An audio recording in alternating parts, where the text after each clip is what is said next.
Doctor Baba Saheb Ambedkar खंड 8 पाकिस्तान या भारत का विभाजन। केंद्र डॉक्टर भीमराव अम्बेडकर 1891-1956 एक विद्वान, समाज सुधारक, दलितों और महिलाओं के अधिकारों के सशक्त समर्थक, भारत की संविधान सभा के अध्यक्ष और देश के पहले कानून मंत्री थे। 1976 में महाराष्ट्र सरकार ने डॉक्टर बाबा साहेब अम्बेडकर स्रोत सामग्री प्रकाशन समिति की स्थापना की ताकि डॉक्टर अम्बेडकर की संपूर्ण कृतियों को संकलित किया जा सके।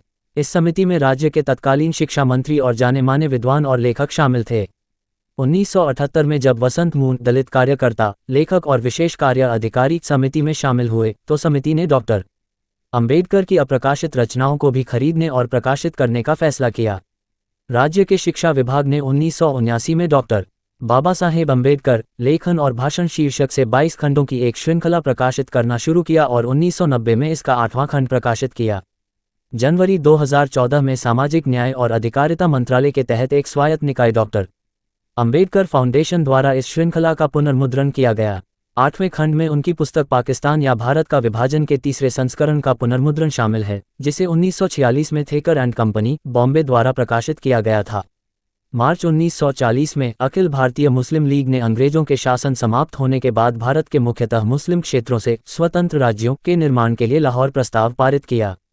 प्रस्ताव पारित होने के तुरंत बाद डॉक्टर अम्बेडकर के नेतृत्व में 1936 में गठित स्वतंत्र श्रमिक पार्टी ILP की कार्यकारी परिषद ने पाकिस्तान की परियोजना पर अपने रुख पर विचार करने के लिए बैठक की। परिषद ने इस मुद्दे का अध्ययन करने और एक रिपोर्ट तैयार करने के लिए एक समिति नियुक्त की, जिसके अध्यक्ष डॉक्टर अम्बेडकर थे। ये 5 भागों वाली पुस्तक समिति की रिपोर्ट पर आधारित है। भाग 1, पाकिस्तान के लिए मुस्लिम मामला। इस भाग में मुस्लिम लीग की मांग पर चर्चा की गई है कि पंजाब, उत्तर पश्चिमी सीमांत प्रांत, उत्तर पश्चिम में बलूचिस्तान और सिंध तथा पूर्व में बंगाल को ब्रिटिश भारत के प्रांतों के रूप में बने रहने के बजाय ब्रिटिश भारत के बाहर स्वतंत्र राज्यों के रूप में शामिल किया जाना चाहिए। प्रस्ताव में इस बात को लेकर अस्पष्टता है कि क्या ये राज्य एक दूसरे से स्वतंत्र होंगे या एक संघ बनाएंगे। डॉक्टर अम्बेडकर कहते हैं कि लीग ने पाकिस्तान की मूल योजना को ही आगे बढ़ाया है। इसने बंगाल और असम के मुसलमानों को शामिल करने के लिए पूर्व में एक और मुस्लिम राज्य बनाने की कोशिश की है। वे इस बात पर चर्चा करते हैं कि क्या भारतीय मुसलमान एक राष्ट्र हैं और पाकिस्तान की मांग को जन्म देने वाले कारण क्या हैं। भाग 2, पाकिस्तान के खिलाफ हिंदू मामला। डॉक्टर अम्बेडकर पाकिस्तान के गठन के खिलाफ हिंदुओं द्वारा दिए गए तर्कों की पड़ताल करते हैं। पहला तर्क यह है कि इसका मतलब होगा भारत की एकता का विनाश। उन्होंने लिखा, सबसे महत्वपूर्ण बात जो भारत के इतिहास में हुई है वह है उत्तर पश्चिम से मुस्लिम गिरोहों द्वारा भारत पर आक्रमण।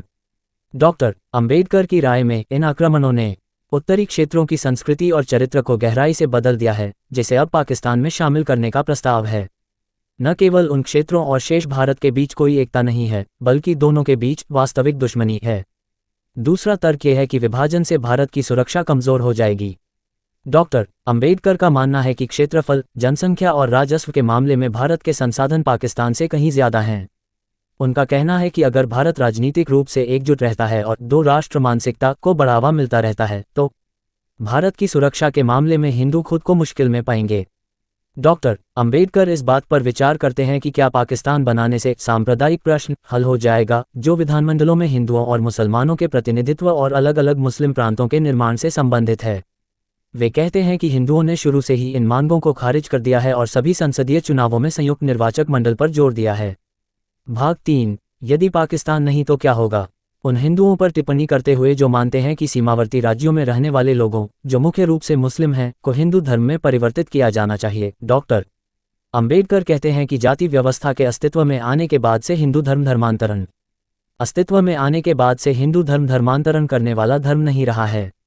वे आगे कहते हैं कि मोहम्मद अली जिन्ना और वीडी सावरकर एक दूसरे के विरोधी प्रतीत होते हैं, लेकिन वास्तव में वे एक राष्ट्र बनाम 2 राष्ट्रों के मुद्दे पर सहमत हैं। दोनों इस बात पर जोर देते हैं कि भारत में 2 राष्ट्र हैं, एक मुस्लिम और दूसरा हिंदू। डॉक्टर अम्बेडकर लिखते हैं, श्री जिन्ना कहते हैं कि भारत को 2 भागों में विभाजित कर देना चाहिए, पाकिस्तान और हिंदुस्तान। मुस्लिम राष्ट्र पाकिस्तान पर कब्जा करे और हिंदू राष्ट्र हिंदुस्तान पर कब्जा करे।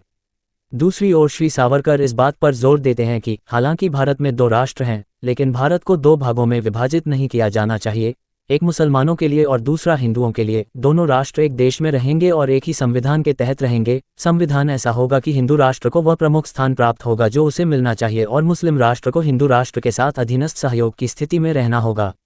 भाग 4, पाकिस्तान और अस्वस्थता पुस्तक में कहा गया है कि भारत में मुस्लिम समाज भी हिंदुओं की तरह ही सामाजिक बुराइयों से ग्रस्त है, जैसे बाल विवाह, महिलाओं की अपमानजनक स्थिति और जाति व्यवस्था।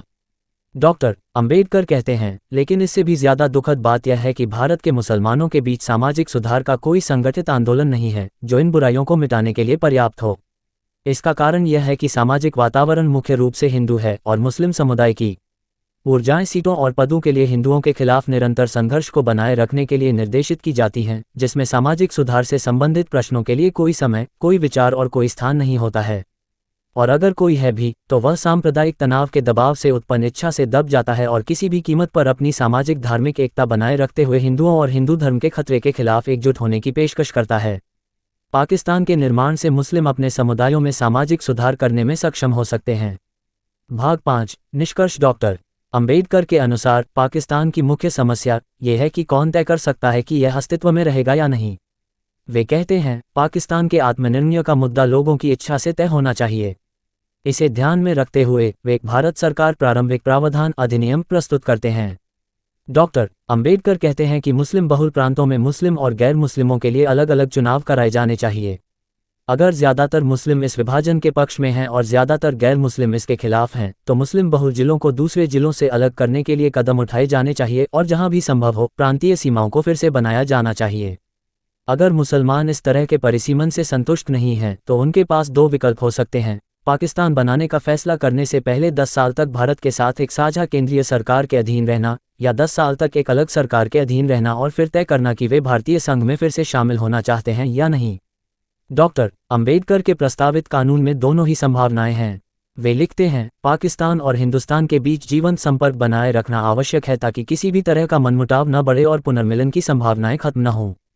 फोकस लेखक वेदिका इनामदार।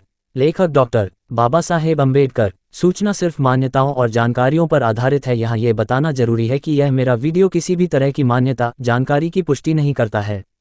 किसी भी जानकारी या मान्यता को अमल में लाने से पहले संबंधित विशेषज्ञ से सलाह लें। धन्यवाद।